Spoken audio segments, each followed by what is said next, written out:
안녕하세요. 드론 탐험가입니다. 오늘은 탐험하러 해변에 나왔습니다. 희한하게도 바닷가에 2층 버스들이 방치 중인데요. 어떤 차량들인지 둘러보겠습니다. 그럼 비행 준비가 끝나는 대로 출발하겠습니다.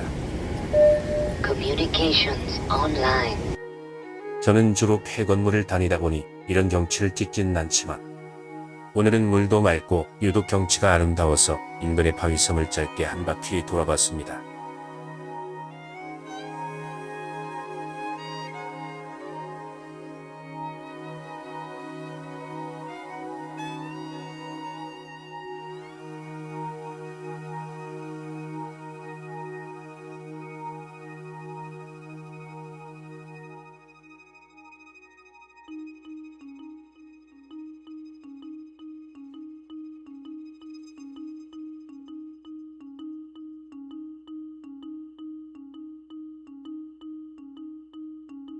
이 층 버스는 마차의 형태로 1853년 파리에서 처음으로 나왔습니다.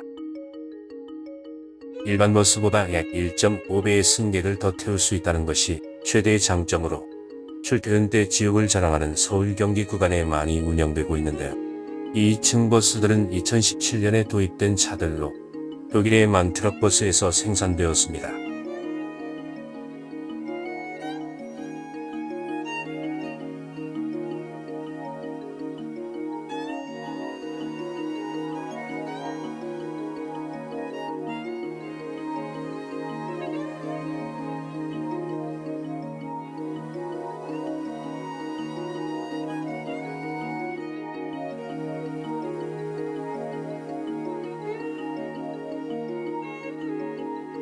만트럭 버스는 1893년 루돌프 디젤과 함께 디젤 엔진을 개발한 유서 깊은 곳으로 길에서 많이 보는 대형 트럭뿐 아니라 선박용 엔진 분야에서도 강한 곳입니다.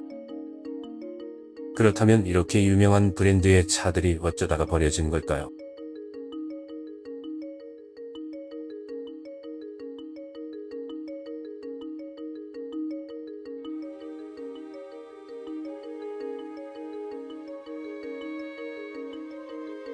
가솔린 엔진은 점호와 플러그로 연료에 불을 붙이지만 디젤 엔진은 공기를 압축시켜 온도를 올리기 때문에 점호 장치가 없고 엄밀히 따지면 연소 자체가 없습니다.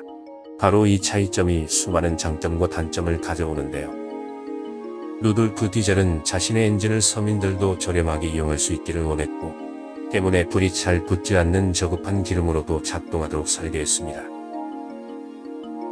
그러나 불행히도 디젤 특유의 연소 없이 에너지를 얻는 과정이 굉장히 복잡하기 때문에 디젤 엔진은 처음부터 매우 비쌌고 지금도 가솔린 엔진보다 유지보수가 훨씬 많이 듭니다.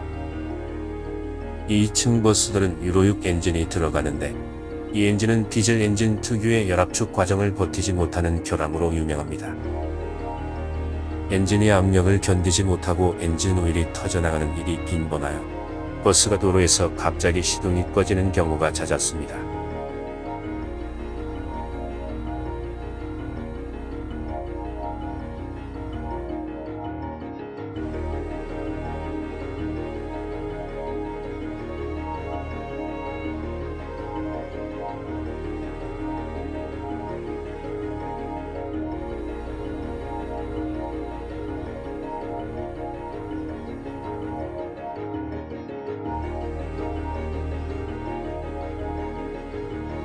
만트럭 버스에서 결함을 인정하고 자발적으로 리콜을 실시했지만 해결되지 않았는데요.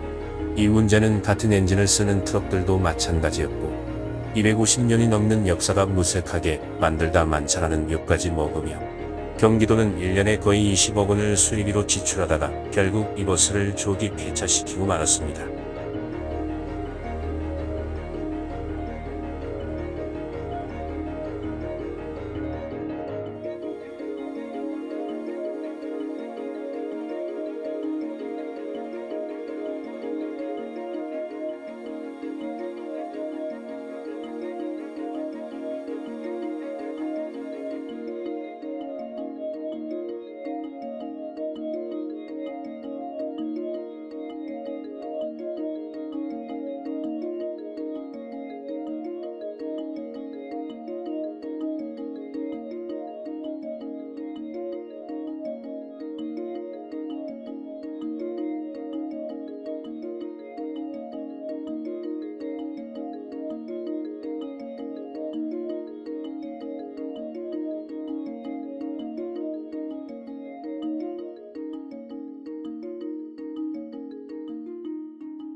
트럭 버스가 무리하게 원가 절감을 시도하다가 결함이 발생한 게 아니냐는 의심을 받고 있는데요.